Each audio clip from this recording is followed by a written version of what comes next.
Good day, and welcome to the Ramaco Resources fourth quarter 2025 results conference call.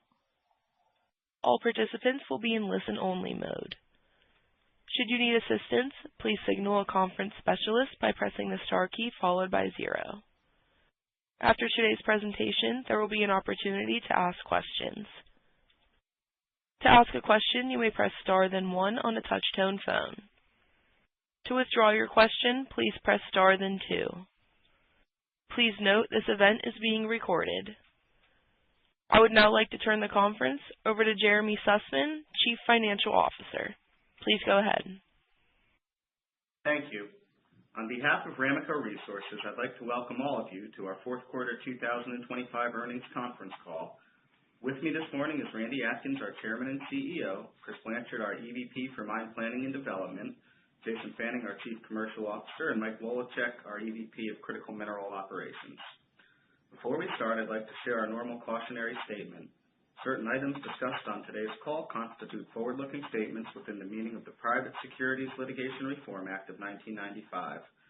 These forward-looking statements represent Ramaco's expectations concerning future events. These statements are subject to risks, uncertainties, and other factors, many of which are outside of Ramaco's control, which could cause actual results to differ materially from the results discussed in the forward-looking statements. Any forward-looking statement speaks only as of the date on which it is made, and except as required by law, Ramaco does not undertake any obligation to update or revise any forward-looking statements, whether as a result of new information, future events, or otherwise. I'd also like to remind you that you can find a reconciliation of the non-GAAP financial measures that we plan to discuss today in our press release, which can be viewed on our website, www.ramacoresources.com. Lastly, I'd encourage everyone on this call to go onto our website and download today's investor presentation. With that said, let me introduce our Chairman and CEO, Randy Atkins. Thank you, Jeremy. First, I want to thank everybody for being with us this morning. We had another extremely busy quarter on our critical mineral front out west, and indeed the best quarter in years on our met coal operations. Given the great job our coal ops team did in maintaining cost control in 25, I'm going to start on that front. This quarter, we achieved the lowest cost we've seen since the fourth quarter of 21. At our Elk Creek complex, cost averaged just $80 a ton. Quarterly costs and margins were the strongest of all our Central App peers. We're also proud that in this difficult market environment, we have not cut wages or benefits for our mine workers. We believe Ramaco is a best-in-class employer, and we continue to attract the top mining talent in our industry. Reflecting our strong workforce, productivity in the fourth quarter was also the strongest we've had last year. Quarterly cash margins of $24 a ton were tied with our first quarter margins as the strongest at $25. This was despite a 17% decline in high-vol met coal indices during that period.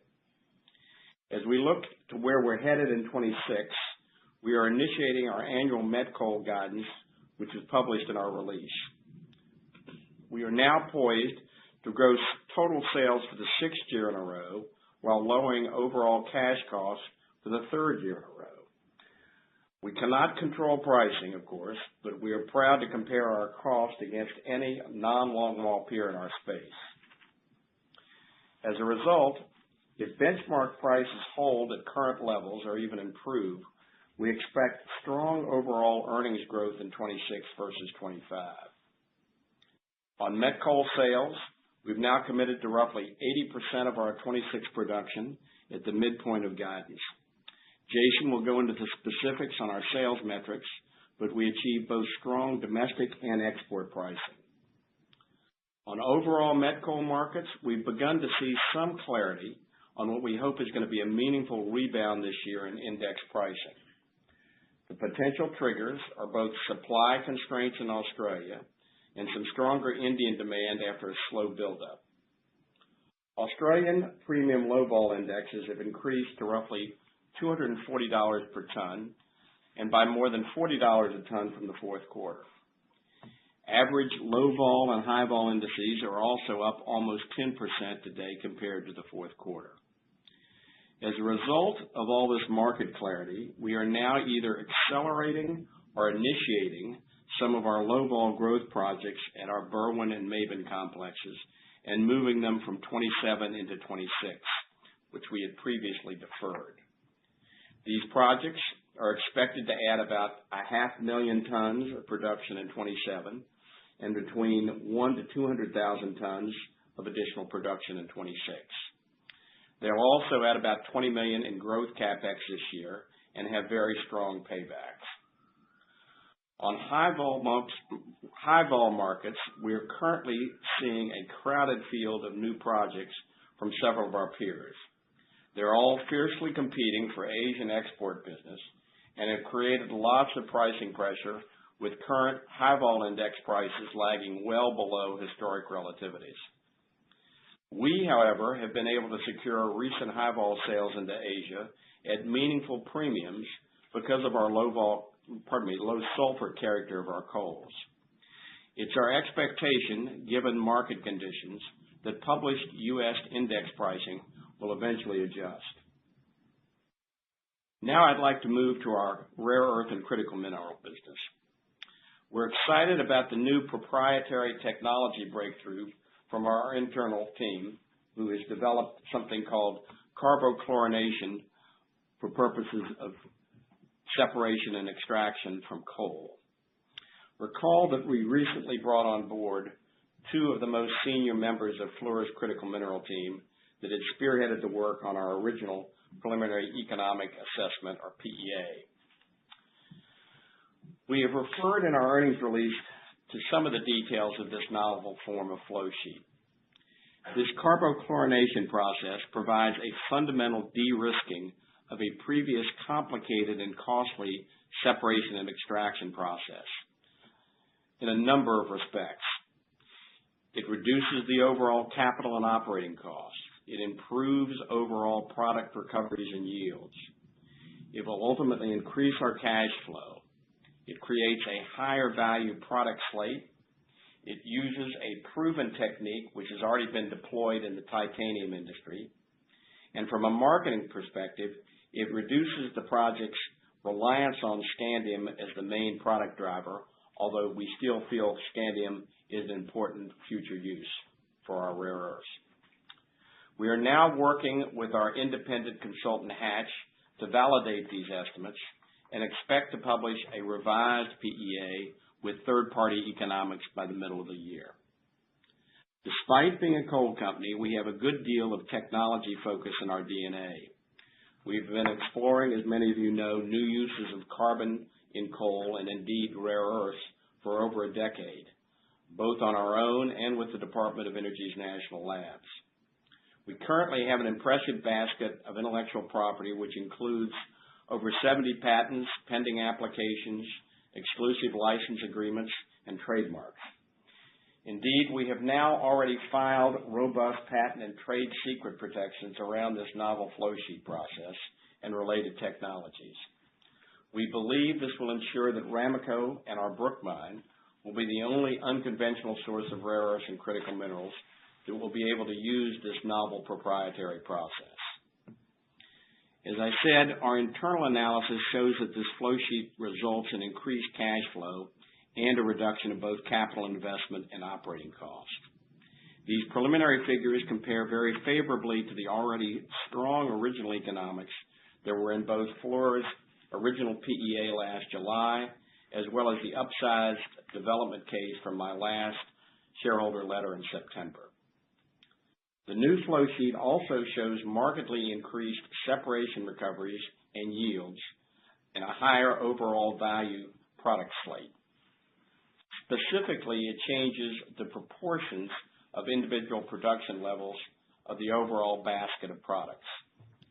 We now anticipate that the largest percentage of production will come from the combination of high purity gallium, high purity alumina, as well as high purity quartz.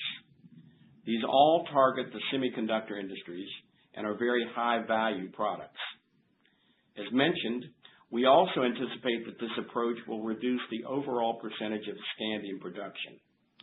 We continue to think that scandium use will prove to be a very important developing market. However, The current appetite for high-purity gallium and its related alumina and quartz in the semiconductor industry is both proven and rapidly expanding. We hope the Brook Mine will be an important and meaningful resource for this critical industry.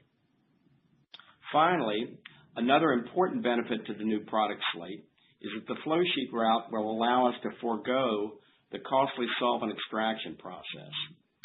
We now expect to sell our rare earth production as a mixed rare earth carbonate, or what's called MREC, to third-party metals and magnet processors at strong pricing. MREC will now be a smaller percentage of our overall production, and this will also now eliminate the significant CapEx expenditure and the ongoing operating reagent expense associated with the former solvent extraction technique. New flow sheet modifications will modestly increase the timeline for completion of our preliminary feasibility study from Hatch. However, on a project that could well exceed $1 billion in capital investment, we would prefer to get it right before we build. We are continuing construction of our pilot plant testing facility in Wyoming, which should be complete this summer. We will begin moving our internal chemical and metallurgic testing operations into that building when it opens. We will defer construction of the internal processing infrastructure at the pilot until we finalize the flow sheet testing from Hatch. As we've said, the internal equipment is being designed and optimized at the Zeton Inc. fabrication operations in Ontario. We now expect full pilot operations to start in 2027. On our downstream critical minerals front, the Trump administration recently announced an initiative to establish international price floors for critical minerals. We remain confident that the U.S. government is committed to ensuring the development of a robust domestic supply chain and will take further steps in this area. We also continue to pursue procurement, funding, and development opportunities with both governmental and strategic stakeholders. We expect the new direction and information we've just announced today for this new flow sheet approach will inform a good deal of these discussions as we progress. We were also recently gratified to see the administration's discussion about the creation of a domestic rare earth stockpile program called Project Vault. This program dovetails with our previously announced critical mineral stockpile and terminal at the Brook Mine, which we are pursuing with Goldman Sachs. There should be more information on that in the near future. We are also now exploring some reorganization options for Ramaco's overall corporate structure as we move further into our dual platform operations. We hope to announce more clarity on that in the coming months. We expect to set up separate corporate entities within a holding company structure to better reflect the different forms of assets and operations that we both now have and are developing for the future. We hope this structure will provide more operational and financial flexibility as we develop two different and separate businesses in the met coal and separately in the rare earth critical mineral space. All of this, of course, will be designed to enhance shareholder value. Again, we will provide more color about that as we roll it out.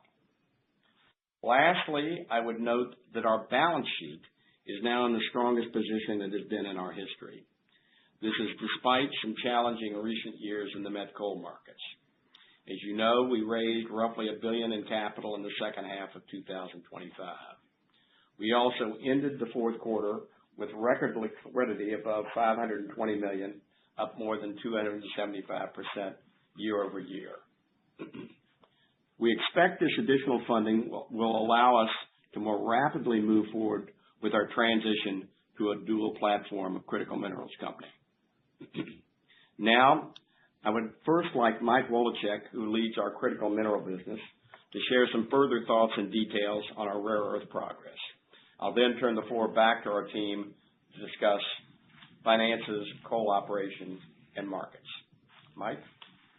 Thank you, Randy. As you highlighted, we have some exciting updates to report on flow sheet development. We completed an expanded suite of testing of Brook Mine composite samples at multiple external metallurgical facilities. These include chemical and mineralogical analysis, ore physical properties, chemical mineral extraction, and purification testing. This expanded test program also included initial testing of the carbochlorination flow sheet. Commercial carbochlorination is a high-temperature industrial process using carbon source such as coal and chlorine to convert metal oxides into volatile metal chlorides and water-soluble chlorides. This is the dominant technology used for nearly all titanium manufacturing today. And from our test work completed to date, including the mineralogical analysis and metallurgical response of the critical minerals, the initial testing of carbochlorination indicates the Brook Mine responds favorably to our proprietary process. In this flow sheet, the valuable volatilized critical minerals from the Brook Mine include gallium, germanium, aluminum, and silica. Initial tests show virtually all of the gallium was volatilized, and this is a significant recovery bump from the previous flow sheet. We also achieved high extraction of aluminum chloride, a portion of which can be recovered to produce high purity alumina. Germanium and silica are also volatilized under our intended operating conditions. These volatile vapor phase chlorides will be condensed, separated, and purified from the crude chloride mixture. This flow sheet allows us to produce higher purity gallium, which is sold at a premium. We will also generate additional revenue from the HPA and high purity quartz, both high value products used for semiconductor, renewable energy, and other advanced applications. Our carbonaceous clays contain abundant amounts of kaolinite, which is the source for high purity alumina and high purity quartz. Effectively, we are now able to generate revenue from gangue, something no hard rock rare earth project is able to do. Scandium and the suite of the rare earth elements are converted to chlorides in the residue. They remain in the solids after the reaction, and similar to table salt, they will dissolve in water, which is a much better option than leaching in large amounts of caustics and acids. We intend to selectively remove scandium and produce scandium oxide and simplify the balance of the rare earth portion of the flow sheet to produce mixed rare earth carbonate, or the MREC product, as Randy mentioned. Separation of rare earths into oxides is both technically complex and capital intensive. Production of MREC is a flow sheet simplification that will reduce the capital and operating costs associated with rare earth solvent extraction, separation, and finishing. The two main reagents in carbochlorination are carbon and chlorine. So a coal deposit has all the carbon we need, and it is not a reagent we have to purchase. Most of the chlorine is recycled by decomposition of non-revenue generating mineral chlorides, simplifying the bulk reagent logistics associated with the hydrometallurgical flow sheet option. Our focus going forward is to complete more test work to determine optimum conditions for the carbochlorination reactor and downstream testing on solubilizing the rare earth chloride residues to selectively extract scandium and produce the MREC. We will also conduct separation and purification testing on the crude chloride circuits to define the flow sheet necessary to achieve the various gallium purities. The testing plan for high purity alumina and high purity quartz is analogous to gallium.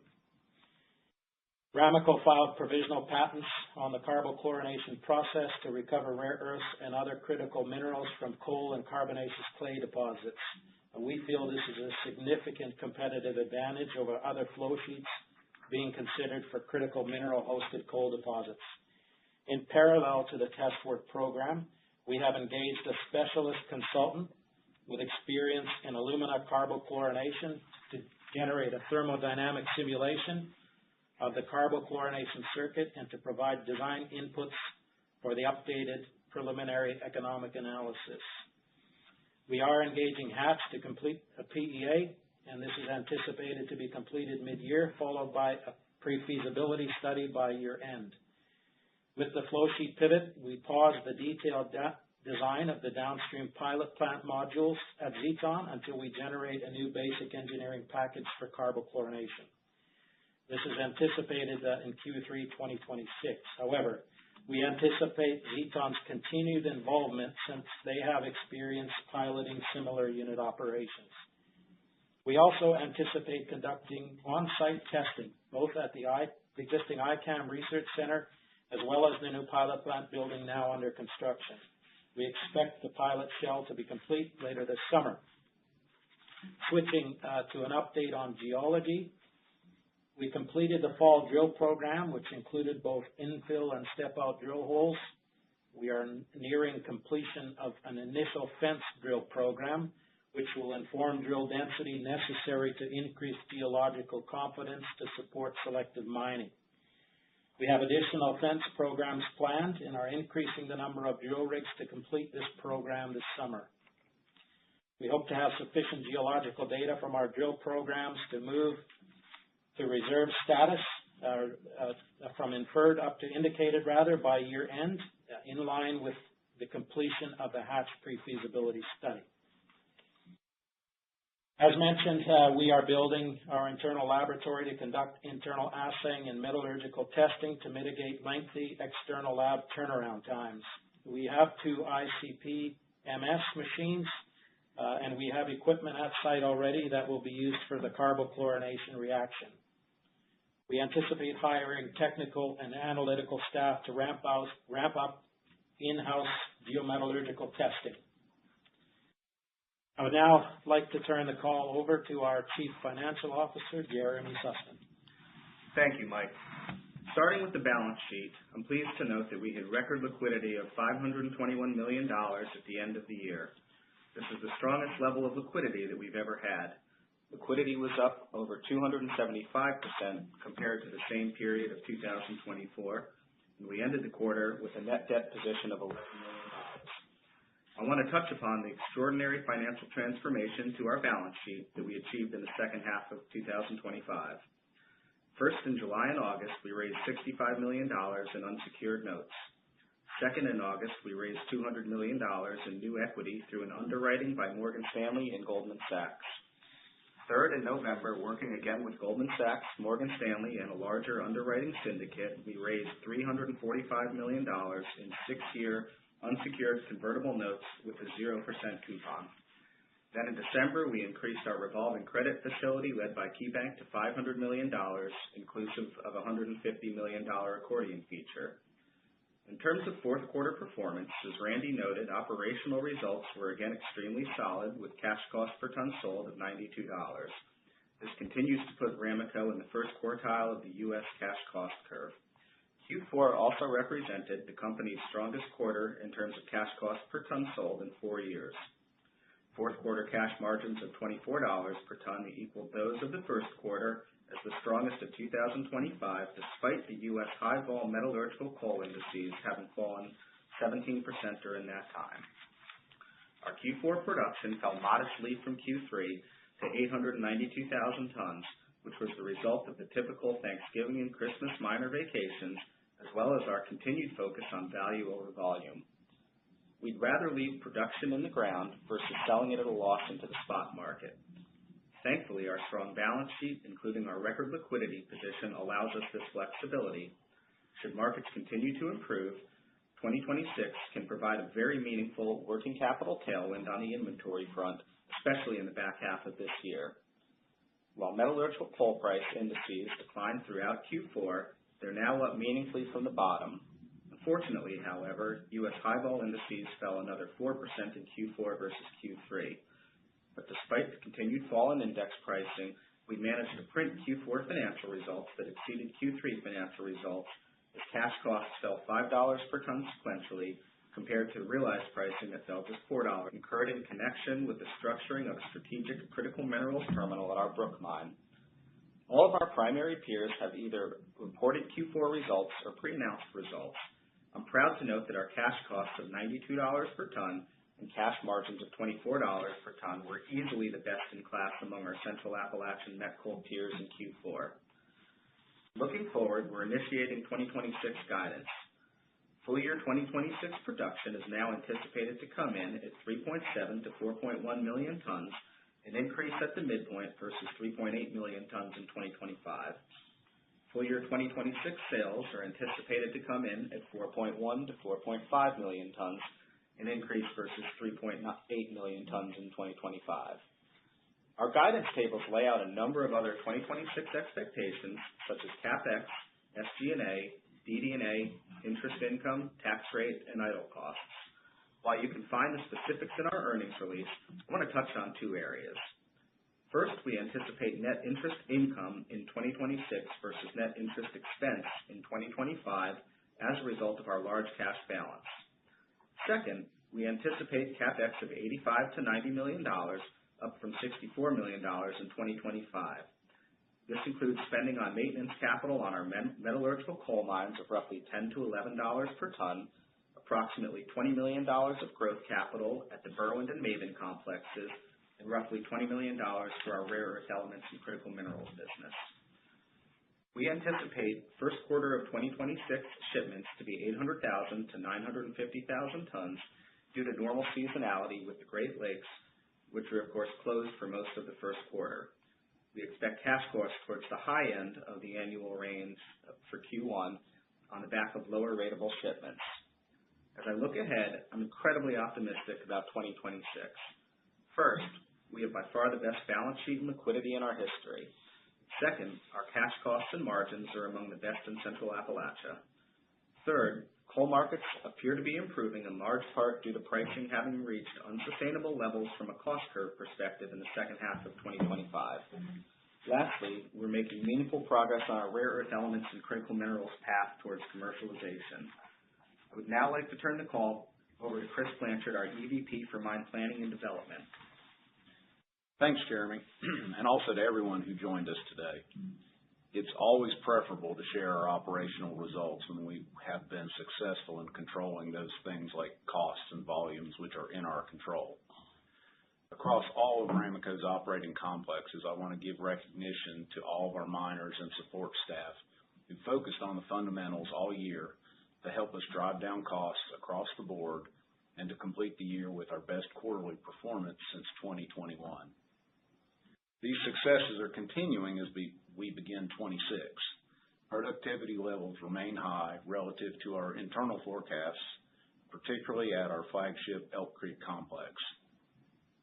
However, while the mines continue to operate at budgeted levels or above, logistics bottlenecks with both of our railroad partners as a result of the extreme temperatures and snow in late January did cause delayed shipments in January and so far in February. These were primarily due to the difficulties in moving and unloading coal to the piers and ports and the subsequent backlog of loaded trains with insufficient empty cars cycling back to all producers for several weeks. While we built clean inventory due to these events, no production had to be curtailed. However, the impact of the interruption in rail equipment cycling cascaded and continues to be worked through. As Randy mentioned, the high-vol markets remain oversupplied and ultra-competitive. Fortunately, our Elk Creek product has some quality advantages over some of the incremental high-vol producers who tend to be of a lower metallurgical rank and have higher sulfur contents. To take further advantage of that, we are transitioning a portion of Elk Creek's production into even lower sulfur areas of our reserve to better meet our customers' needs. As mentioned earlier, we've also kept our wages and benefit packages for our workforce constant, even in the declining market over the last couple of years, and we are taking opportunities to strengthen our workforce with some of the most talented miners available in southern West Virginia and Virginia. On the low-vol side of the company, we're seeing meaningful improvement in market dynamics and limited excess supply of high-quality, low-volatile coals. Accordingly, our board of directors has approved pulling forward approximately $20 million of planned growth capital from 2027 into 2026 at our Berwind and at our Maven complexes. First, we'll begin to ramp low volatile coal production at Berwind Mine approximately 1 year ahead of schedule. The timing of the full build-out will be dictated by the completion of 2 additional air shafts into the coal mine. Work has been ongoing on these projects since late 2025 and will be completed during this summer. Once the ventilation system is in place, a full section will be added to the mine at an annual expected production rate of 350,000 tons per year. While the Berwind Mine will not be running at this full rate until the third quarter, we will bring on some interim low-vol production during the second quarter at our Laurel Fork Mine, utilizing the same equipment, capital, and workforce. Combined, we project an additional 150,000 approximate clean tons of production during 26. Secondly, at the Maven complex, we are now moving forward with the construction of the flood load batchway loadout system at our Maven processing plant.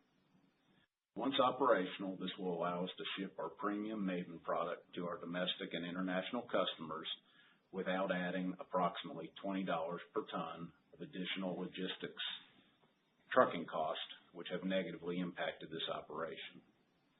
We believe that having the fully operational loadout will potentially allow us more opportunities to purchase and ship other high-quality, low-vol coal that would be advantaged by loading at Maven. Work has commenced on the loadout project already, and we are projecting it being operational and loading its first train in the middle of the fourth quarter of 26.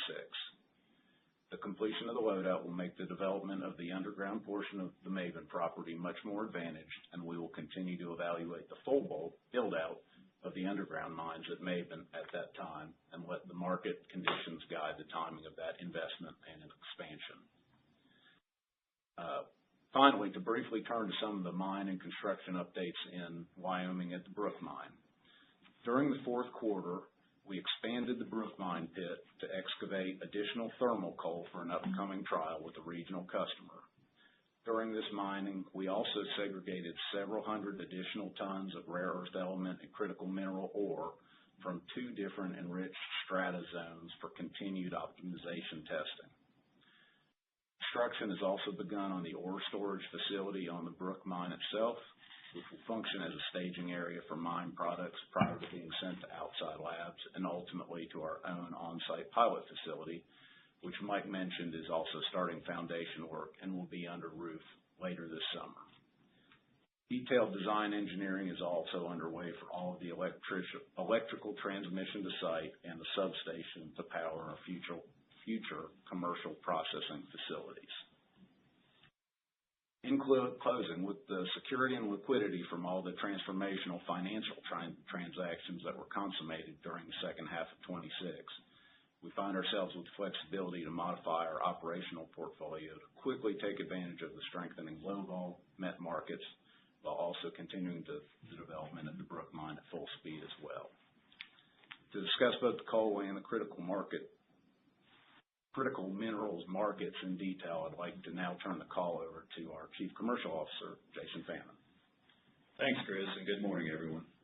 Today I'll share our views on the steel and coking coal markets, provide an update on our 2026 met coal sales position, and then discuss the progression of our marketing strategy at Brook following our recent flow sheet breakthrough. We continue to see global steel markets increasingly shaped by policy rather than supply-demand dynamics. China exported a record amount of steel in 2025, even as domestic crude steel production declined. That divergence between export growth and domestic contraction is unlikely to persist.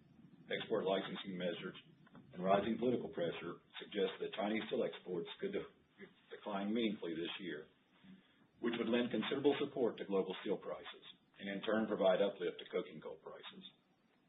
European steel production appears to be stabilizing, and prices are already reacting to tighter import controls, rising nearly 20% since early Q4 2025.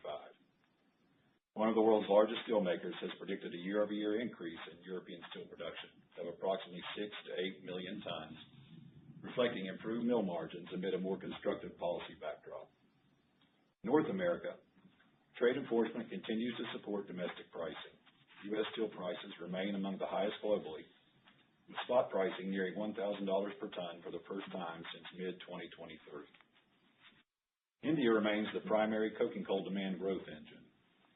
Blast furnace production increased 17% year-over-year in 2025, and blast furnace steelmaking capacity continues to expand aggressively. Discussions between U.S. and Indian officials regarding increased U.S. met coal imports could lead to a potential removal of the import tax on U.S. met coal into India, which in turn could increase U.S. imports above 2025's 9.5 million tons. Seaborne metallurgical coal markets began 2026 with an already tight Australian premium coking coal supply, further exacerbated by extreme weather events, with Australian premium low-vol pricing sitting just below $240 per ton today, up nearly 20% from Q4. U.S. East Coast indices are approximately $196 per ton for low-vol, $159 for high-vol A, and $149 for high-vol B. This volatility underscores how thin the spot market truly is. Seaborne hard coking coal supply is roughly 180 million tons annually, with less than 5% of that typically available on spot. That structural thinness magnifies short-term supply disruptions. That said, the development of significant long-wall, high-vol production capacity in the U.S. has intensified competition in both domestic and export markets. As a result, U.S. high-vol pricing continues to stubbornly lag historical relativities to Australian PLV. We therefore continue to focus our growth efforts on our low-vol portfolio, where the supply-demand balance remains tighter and pricing durability appears stronger. The new rail load out at Maben, once operational, will materially improve logistics economics and provide access to additional customers for this premium Central App low volatile coal. Turning to our 2026 sales position, we have secured commitments for 3.1 million tons. North American customers account for 1.1 million tons at an average fixed price of $142 per ton. In addition, 2 million export tons are committed at index-linked pricing. Turning to our Brook Mine progress, our carbochlorination-based flow sheet should substantially strengthen and de-risk our product mix and revenue basket. We are now placing greater weight on high-purity gallium, high-purity alumina, and high-purity quartz, with a modestly reduced emphasis on scandium applications, although scandium does remain an important part of the Brook Mine portfolio. High-purity gallium metal, if achieved at scale, positions Ramaco directly within the strategic semiconductor material supply chain. In parallel, we now intend to market our magnetic rare earths, which represent a smaller portion of our overall revenue basket, primarily as a mixed rare earth carbonate, or MREC. These flow sheet enhancements, combined with our elevated gallium focus, materially expand our addressable market. We are in active dialogue with several companies and a wide variety of potential customers regarding potential offtake and partnership structures. As we advance pilot operations and generate lab scale and pilot scale material, we expect these discussions to evolve into formal commercial frameworks. Finally, we continue coordinated engagement with defense primes and governmental stakeholders. The broader policy backdrop, including potential domestic stockpile initiatives and price support mechanisms, reinforces the strategic relevance of the Brook Mine, as well as the strategic critical minerals terminal, which we announced last year. For the terminal, our location with a dry climate and a site adjacent to both a Class 1 railroad mainline and a major interstate highway puts Ramaco in a unique position to serve the U.S.'s stockpiling needs. To conclude, these are exciting times for the company. On met coal, we enter 2026 with a strong and largely committed sales book, improving low-vol pricing dynamics, and a disciplined growth strategy focused squarely on higher return segments. We believe our cost position, product quality, and logistics flexibility leave us well positioned as markets rebalance. On critical minerals, our flow sheet direction represents a meaningful step forward. It should enhance product quality, lower capital intensity, and sharpen our commercial focus toward high-purity gallium and strategic MREC partnerships. With that, I'll turn it back to the operator for the Q&A portion of the call. Operator? We will now begin the question and answer session. To ask a question, you may press star then one on your touch-tone phone. If you are using a speakerphone, please pick up your handset before pressing the keys. If at any time your question has been addressed and you would like to withdraw the question, please press star then two. At this time, we will pause momentarily to assemble our roster.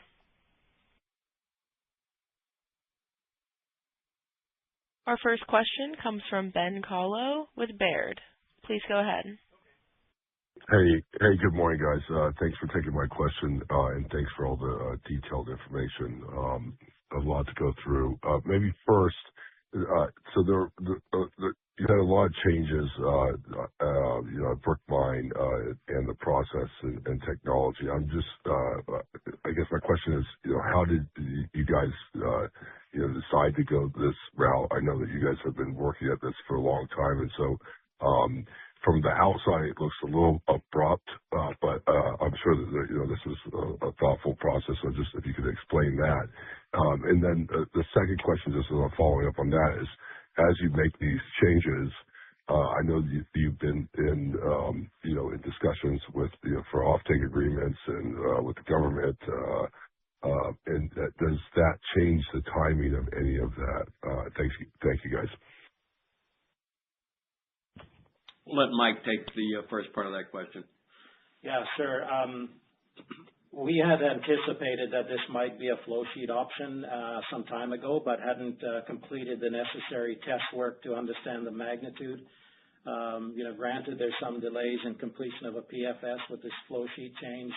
The expected impacts on the economics are significant. So, we were, I guess, delighted to see that almost all of the gallium went to gallium chloride, which is the ability to produce a higher purity gallium product comes at a significant premium.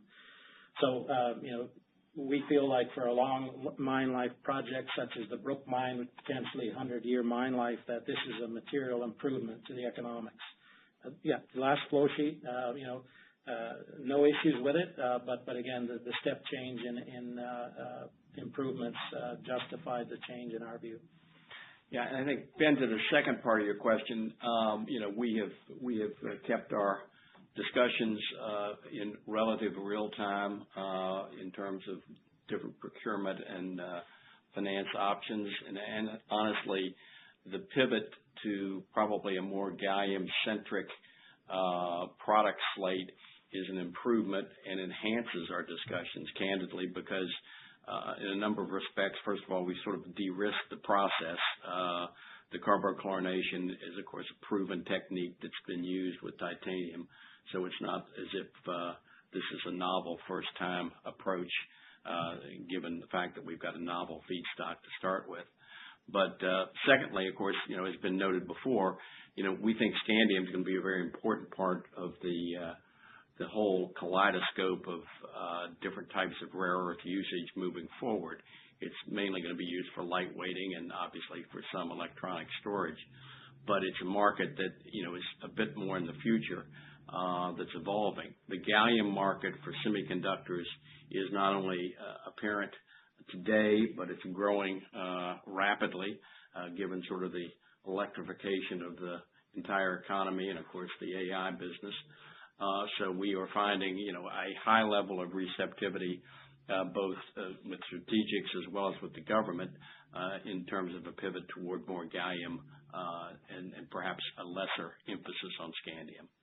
So I hope that kind of generally addresses it. Thank you.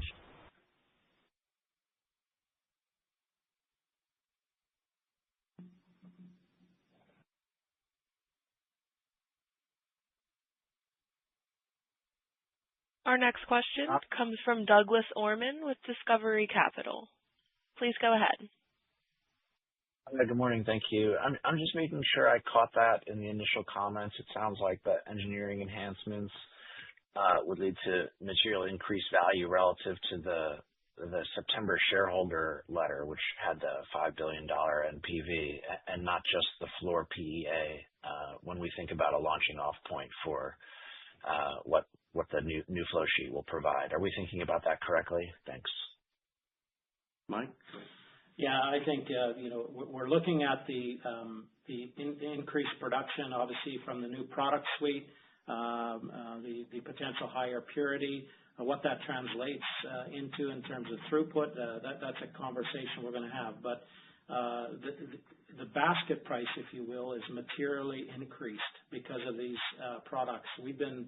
Our internal estimates, we've been, I would say, conservative in terms of what we're looking at for purity for both high purity alumina and high purity quartz. We've taken 4N type purities in our projections, but if you look at gallium at 6N, it comes at 3 times the price of 4N. And similarly with high purity quartz, if you produce a 5N versus a 4N, it's 3 times the price. So these are the things that we want to test going forward, the ability to produce those products, understand what the recoveries are. There's a whole lot of upside here, and we already see a significant increase on basket price. Thanks. Our next question comes from Carlos de Alba from Morgan Stanley. Please go ahead. Yeah, thank you. Good morning, everyone. I wanted to maybe get a clarification on the new flow sheet. Because I think I just heard that this is not a novel approach that has been used in titanium. But if that is the case, then would you mind please explain just for our benefit, what is the fundamental technology breakthrough then that you have achieved with this processing? And then what is the level of confidence on the new approach? Can you maybe talk about the independent laboratories that have done initial testing on this new flow sheet method, and you can share the names and if there is any documentation that you will share with the market? Sure. I think, it comes back to geology. And, because this deposit has gallium, germanium, also the mineralogy. So, we've published that the clays are aluminosilica clays. This carbochlorination process basically breaks those clays and allows us the ability to produce those products. So high purity quartz, high purity alumina. And I think, obviously the rare earths stay in the residue. So you'll find that there's been publications about carbochlorination in rare earths. And you've mentioned the titanium industry. This hasn't been done before in the way that we are viewing the flow sheet. So we have some IP around it. We talked about patent pending applications, exactly how we're doing it, the operating conditions, the temperatures, the residence times, how we separate these products is proprietary. I would say that it's, we were even surprised by the results. We've been public in our disclosure about the labs that we've been using, Element USA. We've engaged a consultant, Kingston Process Metallurgy, who has carbochlorination experience in the alumina industry. So we're working with them on the simulations. I'm very confident about this. The other benefit is, we've significantly de-risked the bulk reagent requirements for hydromet. So, we aren't importing large train loads of reagents in this process. The fact that we're a coal deposit, the reagent is right there for us to take. And chlorine is simply regenerated in this flow sheet as they do in the titanium industry. So most of the chlorine that we require will be recycled. Will be, more, I suppose, our operating costs, which were 70% of the processing cost for reagents previously, will now be, we'll see electricity consumption go up. But that's certainly more favorable, having operating costs tied to electricity in a place like Wyoming. Thank you, Mike. And may I just follow up on the gallium aspect of the new flow sheet? I understand that. How do you have any information that you can share on the economics and the cost advantage that maybe this new approach would have relative, for example, of extracting gallium from red mud refining operations? Our understanding from other companies more on the aluminum supply chain is that it's not very profitable for them to extract the gallium. So yeah, I wonder if you have any color that you can share with us. Yeah, you nailed it. I think that's been one of the challenges of extracting gallium from other sources, red muds, residues from zinc projects. Gallium is volatile as a chloride, and so that's why this process works.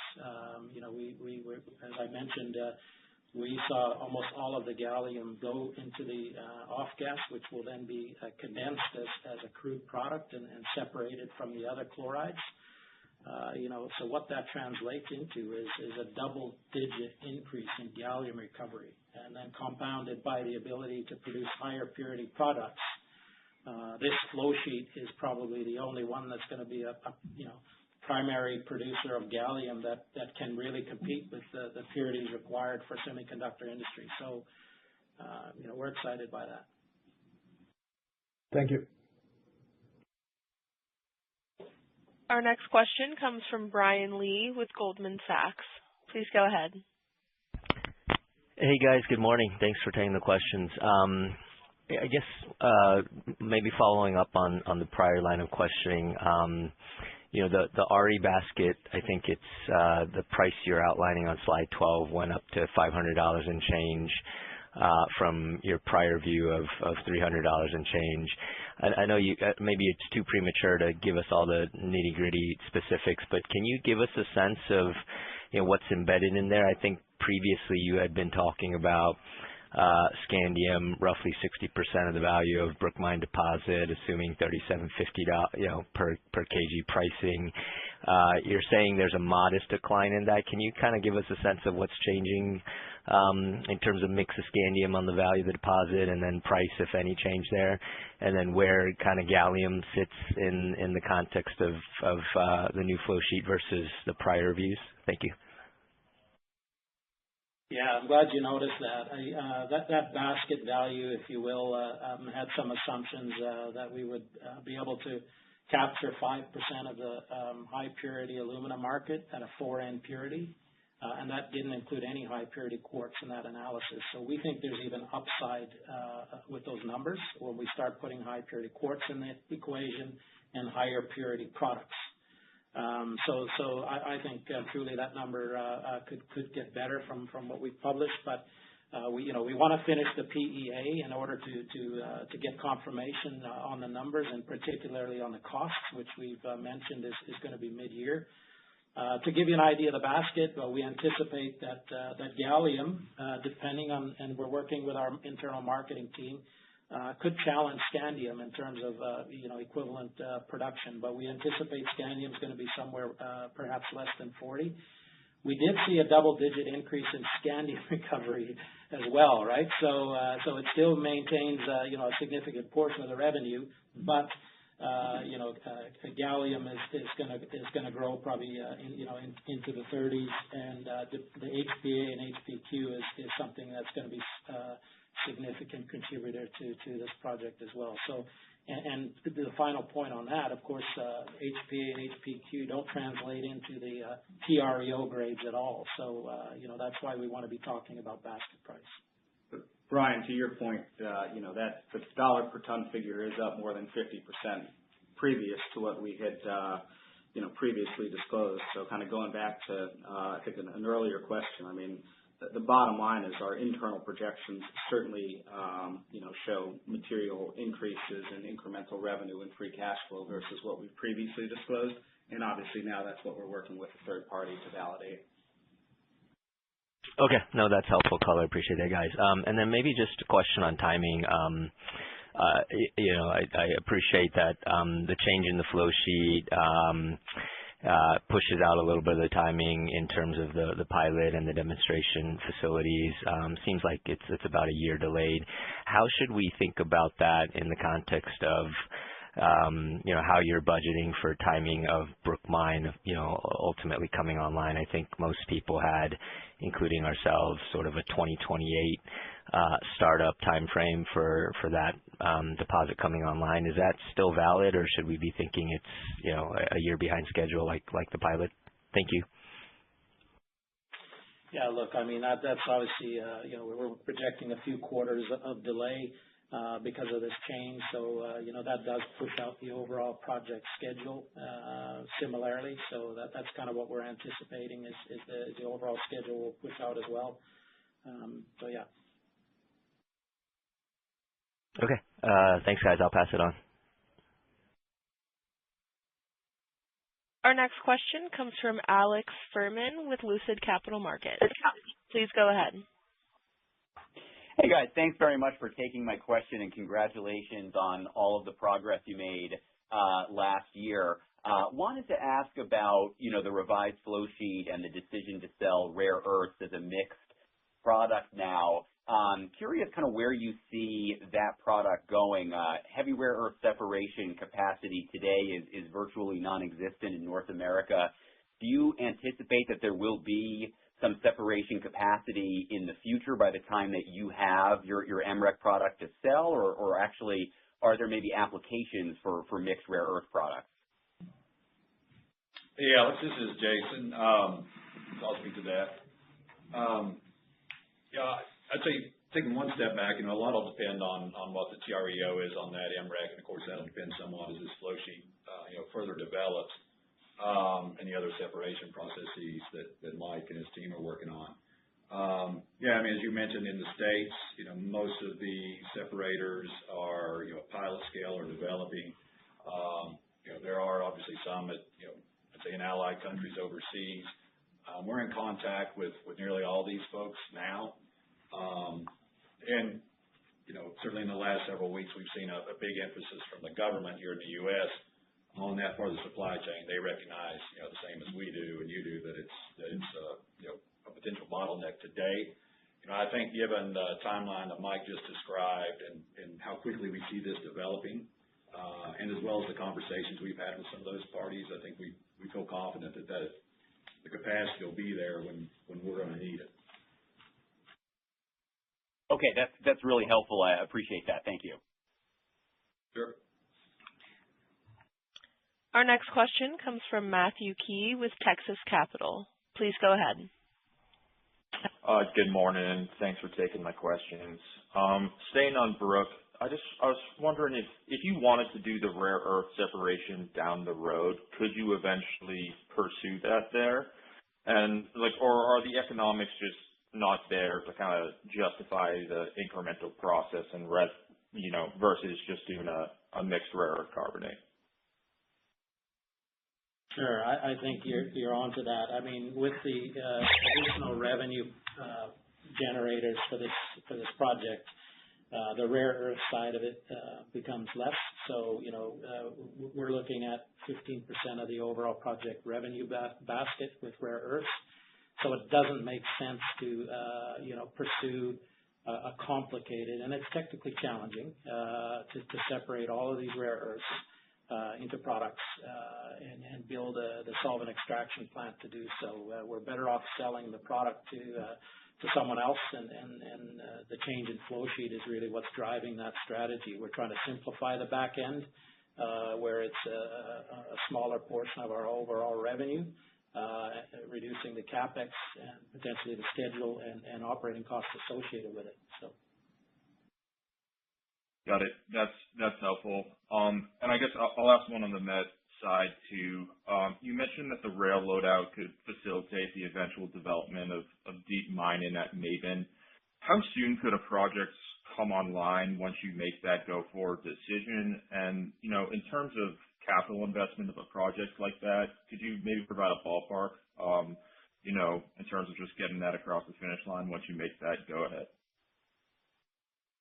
So the deep mines are largely permitted already at the Maben complex. So once we decide to move forward, it's mostly relatively small construction lead time and acquiring equipment. So, somewhere between 6 and 8 months lead time from deciding to move forward on the underground to actually having first production. So it certainly could be a 27 event if the market supported that. And I think the way I would frame it for you is, each underground section of equipment plus the development is, between, the face-ups and facilities and equipment is probably about $12 to $15 million. So, in our long-term, medium-term plans, we project Maben as being about 1.5 million tons per year. So to add an extra 1 million tons is probably in, $60 to $70 million of total capex development to get there. But that's rolled out over a extended period of the build out. Yeah. Got it. That's super helpful. Thanks for taking my questions and best of luck. Thanks. Our next question comes from Jeff Graham with Northland Capital Markets. Please go ahead. Morning, guys. Was curious with this, with the change in the flow sheet and some of the timing being pushed back a bit. Can you touch on your ability to qualify product for customers in the near term here, or is that something that would really ramp up more significantly once the pilot plant's online? Sure. I think the objective of the pilot plant was exactly that, to produce a sufficient quantity for product testing. But we are looking at ways to produce sufficient volumes, particularly for HPA and HPQ at bench scale, because we may be able to do that. That's something that we're anticipating, that we might be able to do some product testing on 2 of those before even piloting. Got it. Okay, great. Thank you. And for my follow-up on the met coal side, seems like there's potentially some upside to coal sales this year. I know you guys aren't guiding to that yet, but given the positive commentary you guys had on the macro, what might you guys need to see to feel good about pushing some more product out into the market? Thanks. Well, I'll let Jason provide the granular detail, but the reality is we've got some unpriced index tons out there right now. So if we see upward market movement, we're going to be able to ride that wave. But Jason, go ahead and pick up on the other. Okay, yeah. And, on the low vol side, here in the States, obviously we're seeing that already, and that's why we're advancing, bringing these tons forward, both at Berwind and then, bringing the load out forward there at Maven. Obviously, it's still lagging. The PLV, the U.S. low vol is by more than the freight differential. I think you'll see that gap close as the year goes forward here. Obviously, high vol stuff, Q4 was tough. One Southern App producer came up to full production on a new project, and one Northern App producer brought a project back online fully in Q4. So a lot of competition we saw in Q4. Here in the States, we're already seeing supply side changes. We've got a neighbor there at Elk Creek that come April will fully wind down. Some of that's due to the export market they face. Some of that's due to, we've all faced lower domestic pricing this year versus last year. And, we've seen some smaller neighbors there in Central App as well that have either wound down or are winding down now too. So I think you'll see those relativities on the high vol start to creep back up closer to historical relativities, which will, to Randy's comment, obviously the biggest part of our met portfolio is Elk Creek, is high vol. So those moves up, have a big impact on us as we go forward here. And Jeff, I'd just add, we mentioned in the release the ability to sell, almost 5 million tons. Just to be clear, that's without any incremental CapEx. We've built up a fair amount of inventory on the back of our kind of disciplined approach to sales last year. So, just to be clear, that's I want to make sure that everyone is aware that's not with any incremental CapEx. Got it. That's all really helpful commentary. Thank you guys for the time. Our next question comes from Nick Giles with B. Riley Securities. Please go ahead. Hi, team. This is Saundarya on behalf of Nick Giles from B. Riley. I just wanted to check on this, with this solvent extraction coming out of the flow sheet, directionally, how CapEx might trend related to that prior $1.1 billion estimate, even if it's just an order of magnitude, how much reduction can we see? Look, I think we want to get the numbers from the PEA to look at what the CapEx is. It's hard to compare exactly these 2 flow sheets. For sure, we pull out some CapEx on the back end. We also shrink, some of the purification, because the crude product separation is a small part of the circuit. Carbochlorination is really where the CapEx is going to be. So I would say that, we still want to do those numbers and crunch those numbers, and Hatch is going to give us what that looks like at the completion of the PEA. Got it. And then just one more follow-up. So now that the policy environment around critical minerals is quite favorable, how are you guys thinking about, going behind DPA Title III or DOE loan programs as a part of financing? And has there been any conversation around this? Well, I think as we've said before, we are in conversation with various government groups. I'm not going to get into the specifics about which programs that we're pursuing, but again, the fact that we're now somewhat pivoting to a slate of products, which I think the government is acutely interested in, which is the gallium for semiconductors, I think will provide a little bit of wind in our sail in terms of those conversations. Thank you, and all the best, guys. I'll turn it back. Our next question comes from Nathan Martin with The Benchmark Company. Please go ahead. Thanks, operator. Good morning, guys. Maybe sticking with the coal side now. Gave some 1Q guidance there. Does that incorporate the impacts from the Arctic weather Chris mentioned earlier? And then how should we think about the cadence of shipments in 2Q through 4Q as the weather warms up and you guys catch up there?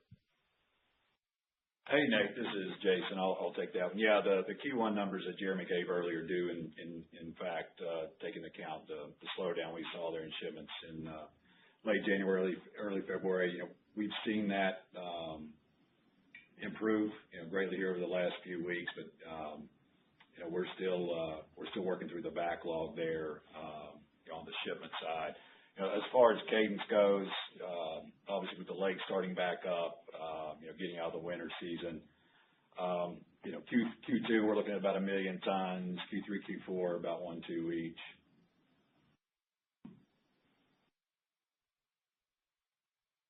Okay, great, Jason. Appreciate that color.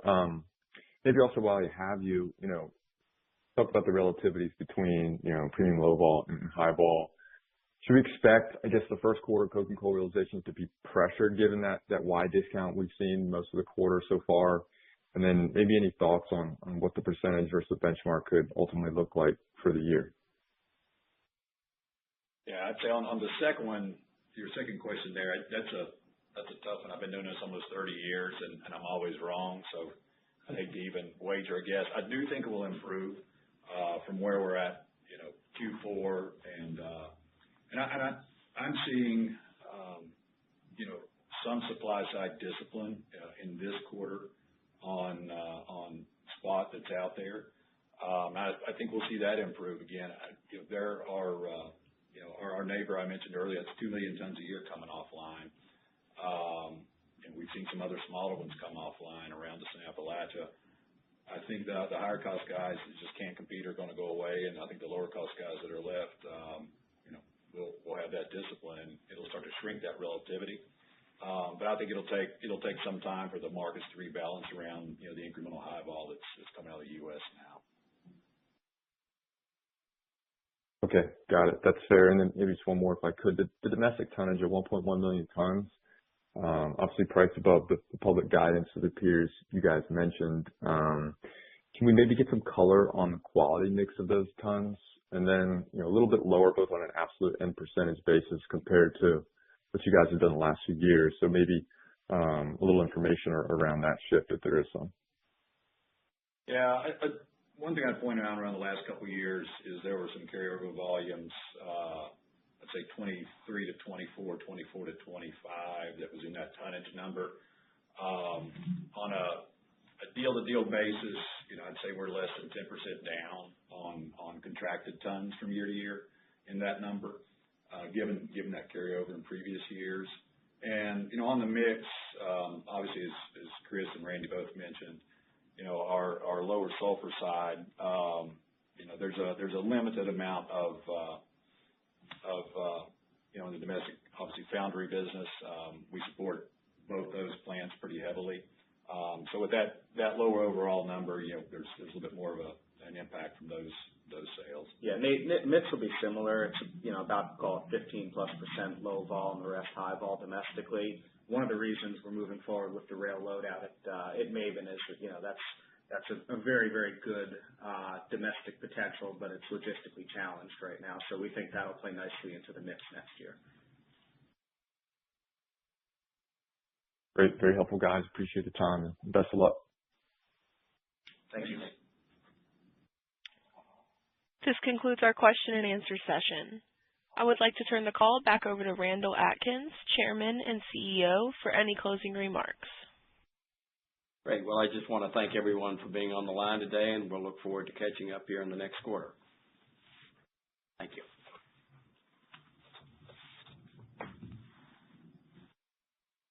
The conference is now concluded. Thank you for attending today's presentation. You may now disconnect.